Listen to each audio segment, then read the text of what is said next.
Welcome to Politely Pushy. I'm your host, as always, Eric Chemi. Eric Chemi, Politely Pushy.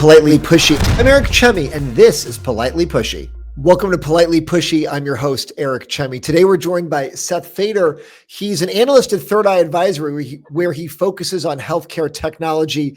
Seth, thanks for joining me today. It's nice to see you there. It looks like you're in the doctor's office right now. Like, what are you testing out equipment? It looks like a blood pressure machine over there. It looks like a heart monitor over there. Where are you today? What's going on?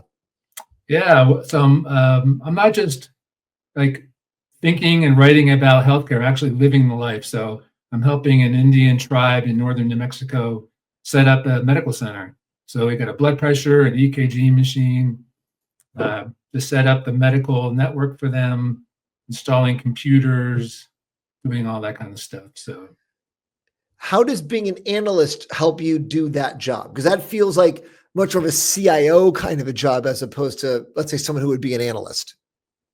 Right. Yeah. So I think it keeps me grounded to like stay connected to like what's really happening with patients and with insurance companies, here on the ground.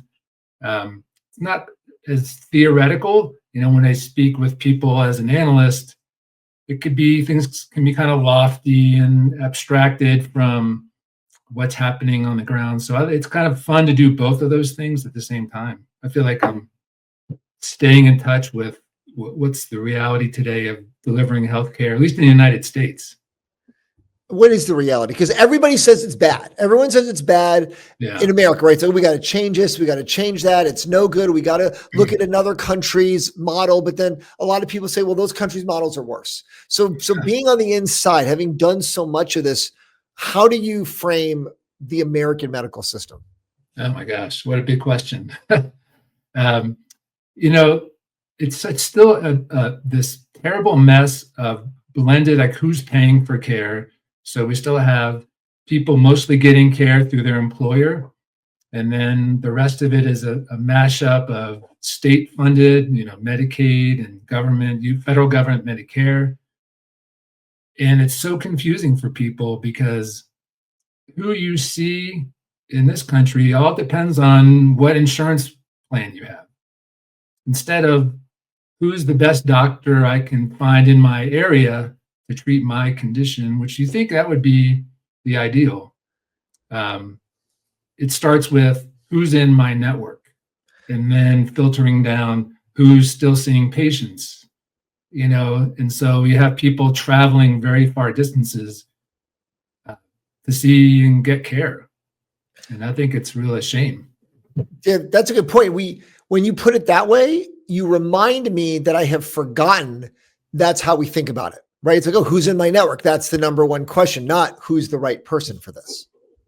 Yeah, that's right. And I wish it should be flipped around. Let me start with, asking my friends and family and, what doctor do you recommend? And then it would be great if you could just go see that person. Yeah. That doesn't work like that. Obviously, one of your big jobs in the past, big brand name job, you were a healthcare analyst at Gartner, right? A lot of people still obsess about how do I, get covered in Gartner? How do I get their attention? How do I get in front of them? How do I have an AR program that is going to yield big results with companies like that? The Gartners, the Forresters, IDCs. So what do you wish every vendor would know before they ever booked a briefing with you? I'd say number one is the analysts really appreciate hearing from vendors. Don't be afraid to call them up. And, that I think maybe the secret is you don't even have to have an account with these analyst firms to speak with the analysts, because they're always looking for information on latest trends and new technology that's coming out. So think of it as it's a two-way street. I think leads me on my next thought is vendors think that it's all one way. Like I just have to spill my guts to this analyst and try to convince them of a point of view, when really it should be a information sharing event. It's like you're getting feedback, you're providing information and your thoughts. So I think analysts appreciate conversations, not being presented to. how much of it is myth versus reality in terms of, pay to play, right? A lot of the smaller companies we deal with think, hey, we don't have a big enough budget that we're going to matter. They only want to talk to the big clients, and we're never going to be big enough in at least our current series A, B, C, D raising cycle. So why do we even bother? Where are we going to get anything out of this? Yeah, I think again, I'd point to the fact that the analysts, they want to know what's coming down the road, and end users often don't know. End users are great for telling you what their problems are and unmet needs, but it's the startups, smaller companies like those with under 100 million in revenue are the ones who are moving fast, the fastest, and are being innovative and can help guide analysts on where the technology is going next. How do you evaluate claims? Because it's an interesting role that you have right now where you're getting to evaluate claims in real life. Hey, the system works or it doesn't work, right? Here working, where you are trying to build up this medical center.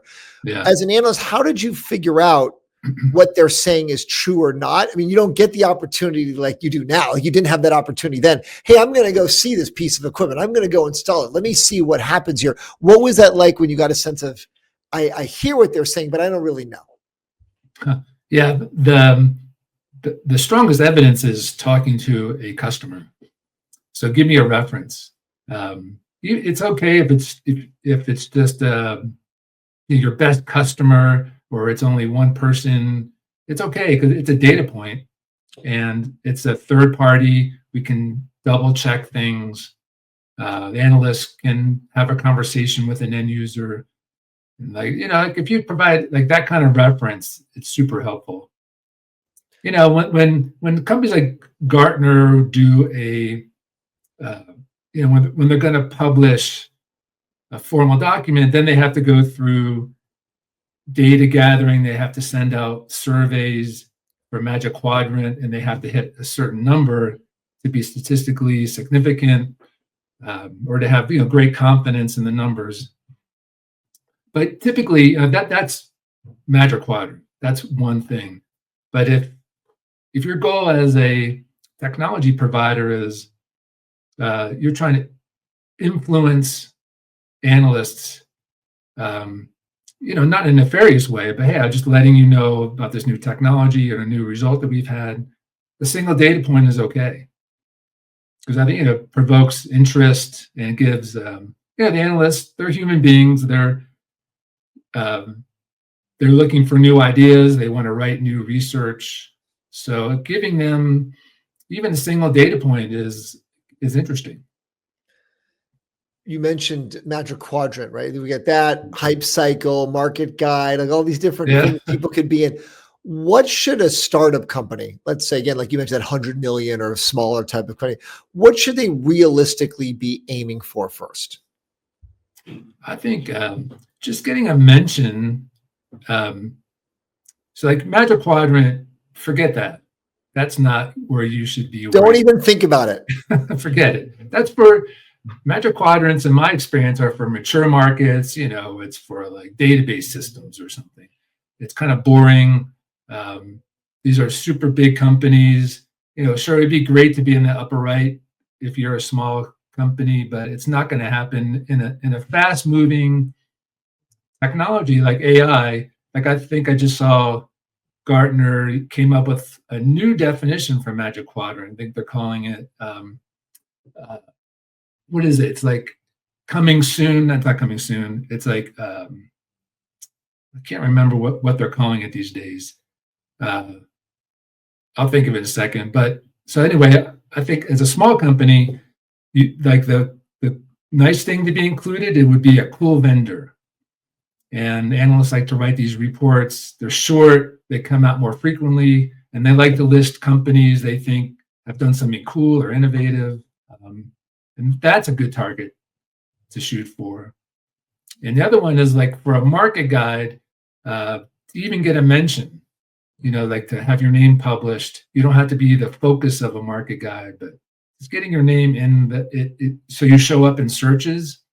when customers are looking for you. So I think that's a more reasonable expectation.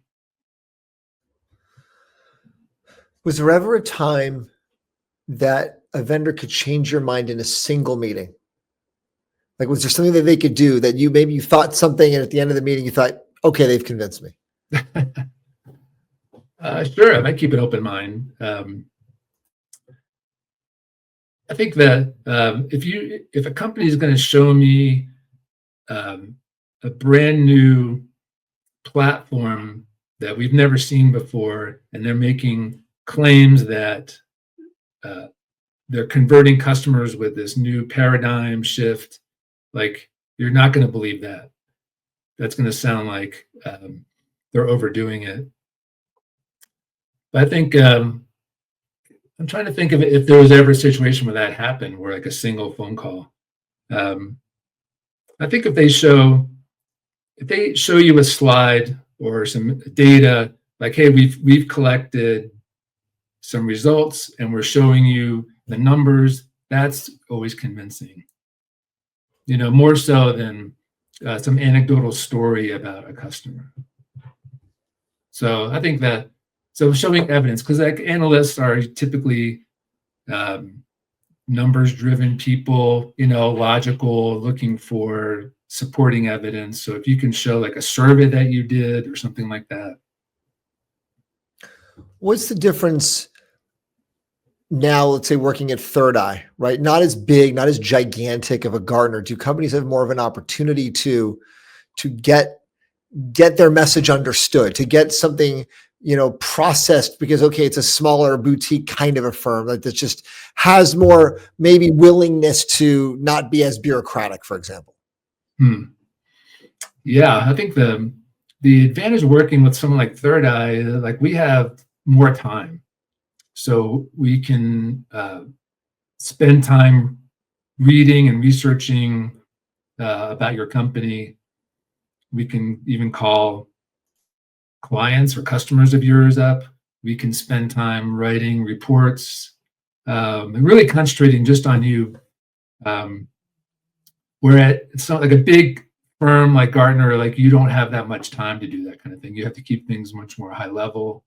You have to move fast. You're typically not focused on a single company, but you're focused on industries or segments. So it's hard to get very specific, I think, about a single company, other than like anecdotally mentioning one feature or one result. So I think that's the main benefit of working with a smaller company. And you've gone back and forth, right? So before working at Gartner, you were director of information management and technology at the medical school at UT Austin, right? The Dell Medical School. So you're in a position of having to, have a P&L, have a budget. What are we going to buy? What are we going to decide on? Right. So you're probably using analyst reports maybe to help you do that. And then you become, for sure. Yeah, I was a Gartner client. Yep. Yeah, exactly. So you've gone back and forth on both ways. That's a rare thing, right? A lot of people, it's like they've only been analysts. They've never been a customer or a vendor or a buyer or anything like that. So what difference in, let's say, values and ways that you think about this come to your jobs because you've been able to do different kinds of jobs across that ecosystem? Yeah, I think in my role now, where I'm sitting today, I'm back in the position of having to go acquire technology. So when I do my own little research, so like I'm investigating licensing for desktop applications. Let's put it that way. So without naming the company, so there's a couple different options, believe it or not. So as an analyst, I put on my hat, like, okay, what features am I looking for? What do my end users need? And then I can go do some research and start ranking what the vendors provide. So I kind of do like a little mini, matrix for myself. And then when I call these vendors up, I can get right to the point and ask them directly. I try to help them by just giving them, here's my criteria. Can you just answer these questions? let's avoid the dog and pony show. And would they listen, or they'd still give you the dog and pony show? They always try. Like, let's start from the beginning. Here's our story of our company from the very beginning. Like, no, don't show me that slide. I don't need to know like your entire corporate history. Down the line, I think once you like, first let's get interested in the service or the product, then we can get more confidence in the company before we sign a contract. That's how I like to operate. I'm not sure if that answered your question or not. No, but I love the stories. I just love, because you've been in so many roles. So I appreciate hearing the stories. I think that's what, especially I know the audience always says, let's hear more stories, right? Let's hear like, we're just those behind the scenes things that we don't get access to, right? The hits and misses and the big fails that you wish somebody hadn't done, or things that people could learn from, right? Let's say there's a CEO and they want to know, let's say they brought you in and say, hey, Seth, you're in charge of our AR strategy now, right? They're, let's say, some health tech startup, right? We want to be big. We want to get all this attention.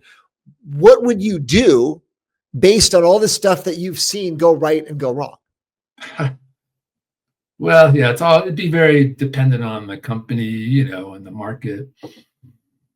But without giving away too much free advice, I'd say your messaging really needs to hit home to your end user markets. You really have to know the segment you're targeting. What is their pain point? And let's just speak to that. Don't talk to the industry buzzwords. Like, you're not battling or doing battle directly against competitors. Yeah, that's in your mind. But let's focus on what are we providing for our client, our customer. And like that's, when I was at Gartner, I have very specific tools that I used to talk about with how to analyze and prepare your thinking and your marketing campaigns and your AR about how to speak to those and message to the market. So we don't have time for that today, but I'd say like focus on the customer and telling the industry what you're doing for them. That makes a big difference.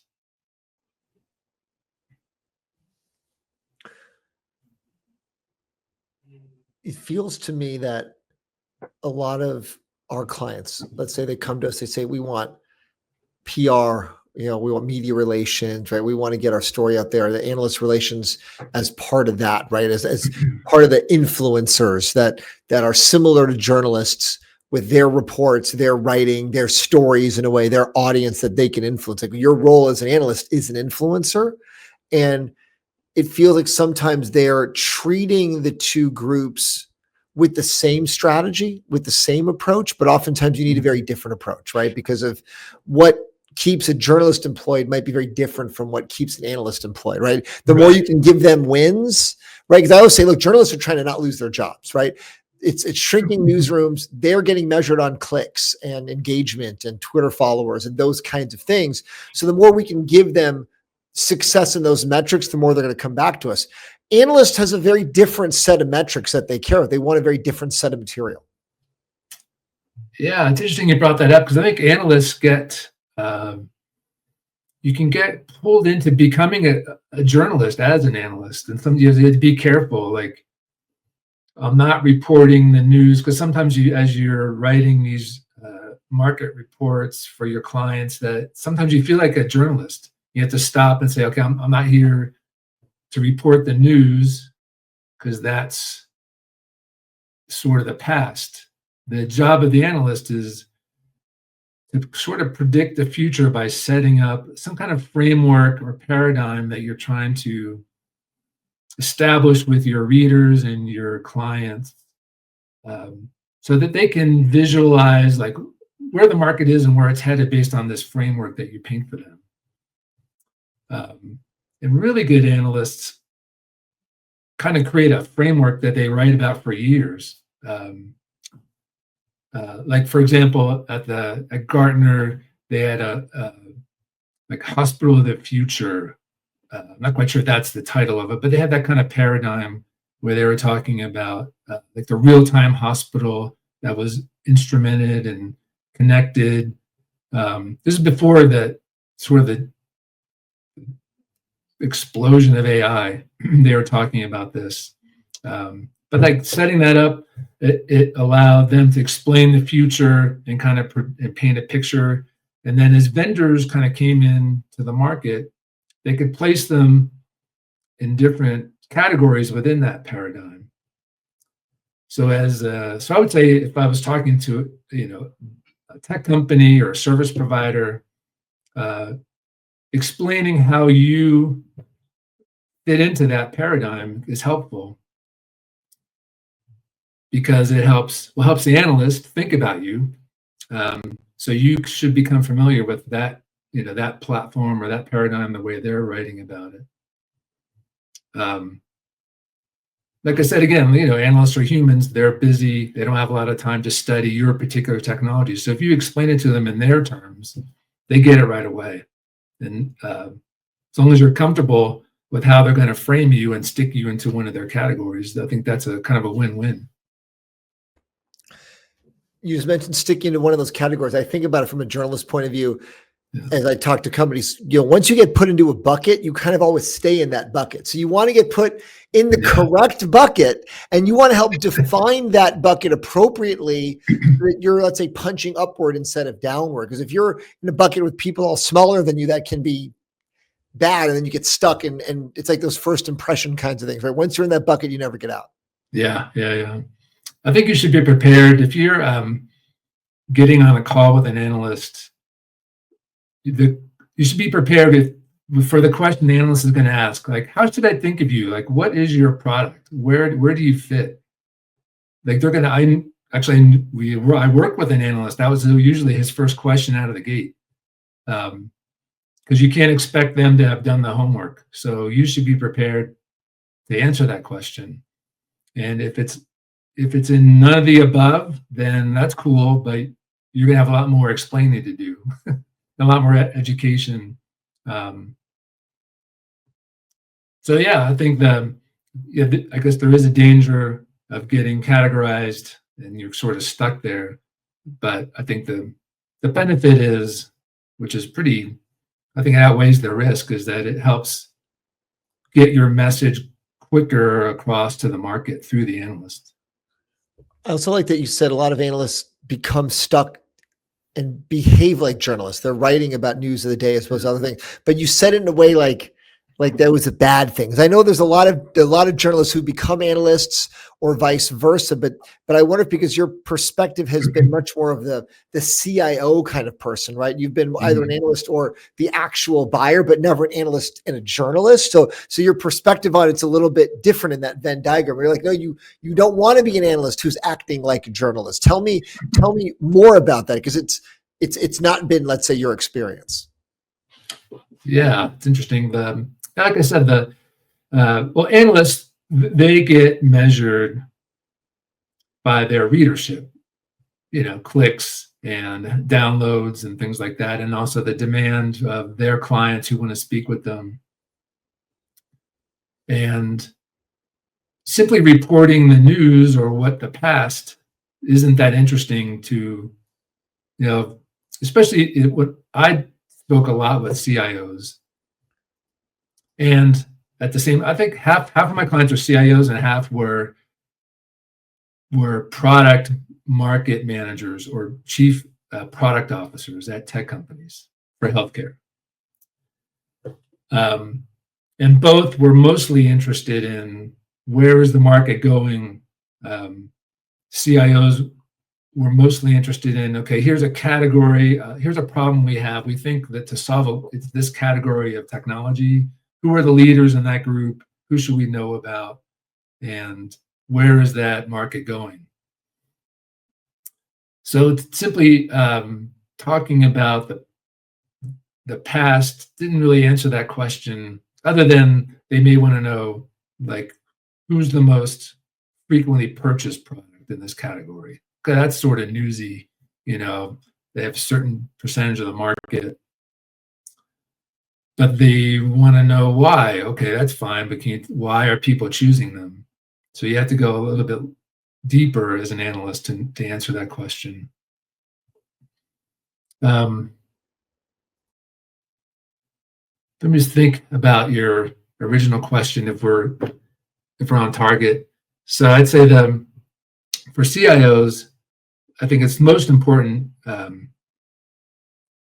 as a journal, if they're reading an industry newsletter, they can read about this hospital in healthcare, this hospital adopted this medical record system. Well, that kind of tells you can kind of see those kind of trends, but why specifically is that happening, and how is the competition reacting to that? That's where the analysts come in. Yeah, because I know quite a few who've done the journalist analyst combo, and they treat it similarly, right? Hey, let me get my influencing out there. Let me get, more speaking gigs. Let me get much more engagement. I want a big Twitter following. I want a personal brand as an analyst. So I feel like, just from my background, the journalists I know who've done that, that's their MO, but they've never actually had a P&L like you've had. They've never had to actually get these things installed. They've never actually worked with leadership and management and employees. And so their background is different. Their experience is different getting there. So I appreciate someone who's had, let's say, a real world, right? You've actually had to get those nuts and bolts to actually work. Yeah, I think the hardest part about a technology leader is explaining technology to your company, to your internal customers. So that could be like your medical staff, for example, right? If you're working at a medical provider, the medical staff, they're not buying the IT. They just have to use it. And you're in a way forcing it on them. I bought it. You have to use it. Exactly. Right. Yeah, try explaining to a physician, which I had to do recently, why you have to enable two-step verification for your sign-on. Like, that sounds like a pain. I don't want to do it. Yeah. And okay, this is super important for cybersecurity reasons. But to them, it's like, this is just another pain in my neck for slowing me down. And this is a lesson too, not only for the end users, but for the management of the company. Like the CEO and the CFO have to understand how technology works from a high level. So, whiteboarding with that group is super helpful, so they can understand, that we had, for example, like where I'm sitting now, this organization, we had a cybersecurity incident where this is it's an Indian tribe, so it's a sovereign nation. There's a governor and a lieutenant governor, they have a whole governance here. So the governor's email got hacked, and someone was sending out email in his name under his account, asking people to click on this link to sign a document inside Excel. So that's a weird email they get. Yeah. But obviously the governor doesn't want that to happen again. So I had to explain and show him. We did a little whiteboarding of how two-step verification can prevent this in the future. We don't know if his account was compromised. So it's the job of the CIOs to explain technology and corral their users. I don't think vendors make the mistake. They think that CIOs are always the decision makers and that they're the buyer. And I don't think that's really true. Like they're educators, they're conveners. Dr. Halamka at Harvard Medical School talks about being the convener in chief is what the CIO does. But who is the buyer then? If it's not the CIO, is it some other leadership? Is it some procurement person, finance? Who is the one that's making that purchasing decision? The answer is yes. So that it's everyone. So the main one is the departmental user. Usually decisions are for a purchase originate out of a business unit or a department, and it's bubbled up to the CIO. Like, hey, we have this problem. And usually they do some research on their own. They go and do Google search. And probably today they're going to ChatGPT and asking for advice, and they come knocking on the door and like, hey, we we found a couple of companies. Which one do you recommend? So that's why when I was at Gartner, when I was speaking to tech companies, my big advice was, you don't target CIOs. You're targeting the end user, unless you're selling some IT, some data center specific product. But even then, though, you're targeting the networking manager or the data storage director, someone like that. Go more into that, because I'm curious from your perspective as an analyst, then now knowing who the real purchasing decision-making leader is, depending on these different products. As an analyst, did you feel a responsibility to reach a certain kind of reader, reach a certain kind of audience, even if that person wasn't necessarily the client that you worked with at that company, but maybe it's someone else in the company that isn't reading the research, but it's fundamentally the actual buyer, if that makes sense, or the decision maker? Yeah, one lesson we learned is the CIO may not be the key decision maker. Well, they are a decision maker, but in the early parts of the process, they're not. But they can veto a purchase. So what happens a lot of times is the purchase process begins, and then very late in the process, the CIO says, no, we're not, we don't buy stuff like that. So that's a risk. So you're targeting the end user department buyer, but along the way, you need to, if they're not engaging the CIO early, you need to help them engage the CIO to at least avoid that terrible outcome. If you go all the way through the whole purchase over many months and then end up getting vetoed, like that's the worst possible outcome for you. So you need to help your buyer be a good buyer. In other words, don't assume that they have a perfect process where they're including IT, and they're looking at security and everything. You need to make sure they're doing all that. So it's a lot of responsibility for sales to do that. As you think about your different roles, is there a role that you wish you had, but you haven't had yet? Because you've done so many things, right? You've worked for, a medical school, you're with this Indian nation, you've been Gartner, you have your own business, you worked for Dell, the company itself. Yeah. You've done a lot of different things. Is there a role out there that you think, okay, my education isn't complete until I do some other piece of the puzzle? Yeah, Eric, I actually want to be a certified bicycle mechanic. I think that'd be pretty cool. Is that for real? Yeah. I'm a big road biker and now mountain biker since we relocated here to the Mountain West. I've always worked on my own bikes, so I thought it'd be cool to work in a bike shop. Is there really a certified bike mechanic? Is there a certification for that, or can anyone? Oh yeah, there is. There's professional groups and training, and you can go through the whole. As far as I haven't researched it extensively, but there's courses you can go take and become a certified bike mechanic. I mean, it's a little bit like, you're being healthy, you're on the bike, and it's technology in terms of engineering. So it's a little bit like your health technology work that you've done. Yeah. Everything now is electronic, computer, software, and bikes are no different. Now there's electronic shifting, and it's, I think, gone are the days where everything is purely mechanical. Well, how expensive are these bikes you're talking about? Because my bicycle has nothing electronic on it. Oh, yeah. These high-end, like the bikes you see at the Tour de France, they're probably $15,000 a pop. 15. I heard bikes definitely can be more than 10, so that makes sense. Oh yeah. The electronic shifting. There's computers. They'll tell you the power input into the pedals, like the wattage. All that stuff is instrumented now.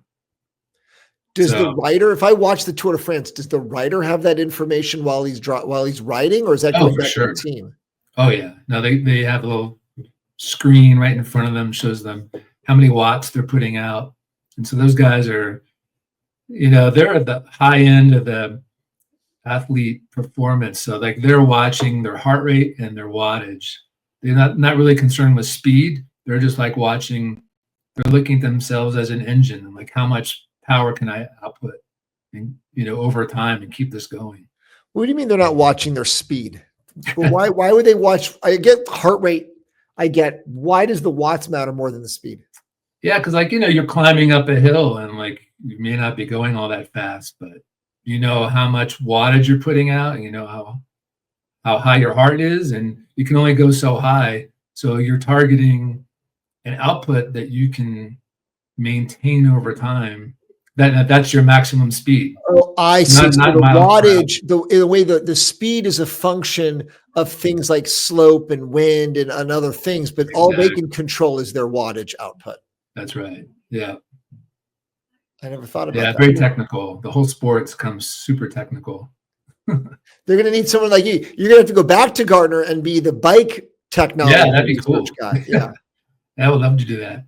Yeah, I've been just write about bike designs. Then you get free bikes. Well, what's the deal? Would you guys get free stuff? Like, how does that work in an analyst situation? Oh, yeah. Well, not at Gartner. They had very strict neutrality policy, and there was no gift giving or,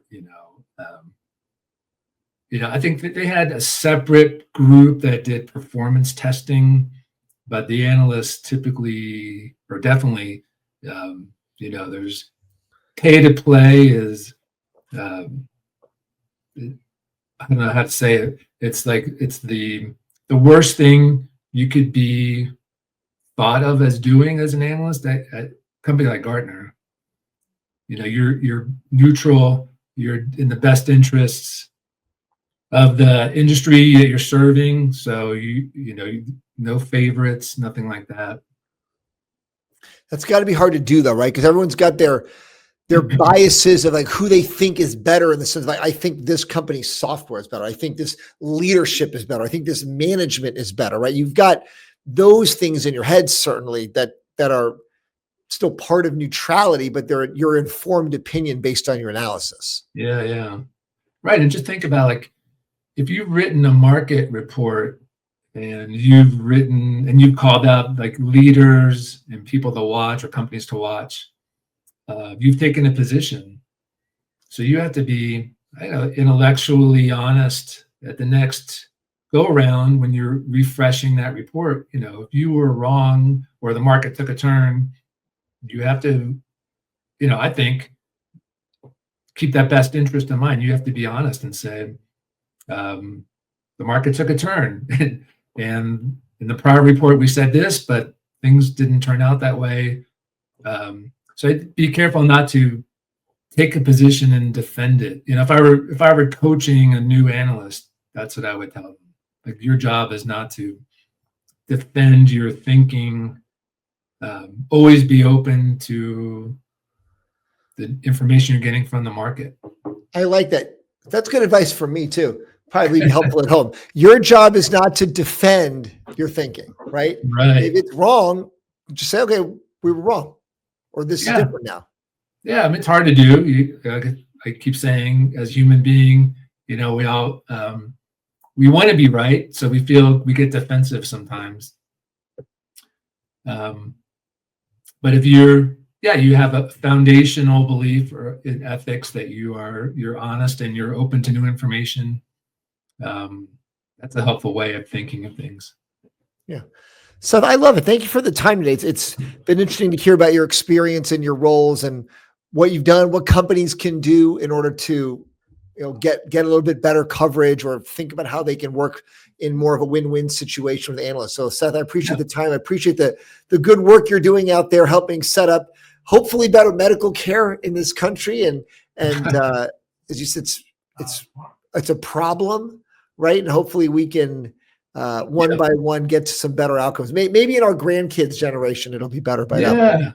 Well, thank you. I appreciate it giving me the time. I'll tell you that my parting thought is, the good thing about healthcare, it attracts people who are just kind of passionate about it. It's a great profession. The whole industry is populated by people with the best intentions, I think. So that's the good news. Everyone seems to always be striving for better. So that's my optimistic thought. That's a good point. That's a good point. I appreciate it. Seth, thank you so much. This has been great. Thanks, Eric. Thank you to my guest, and thanks for listening. Subscribe to get the latest episodes each week, and we'll see you next time.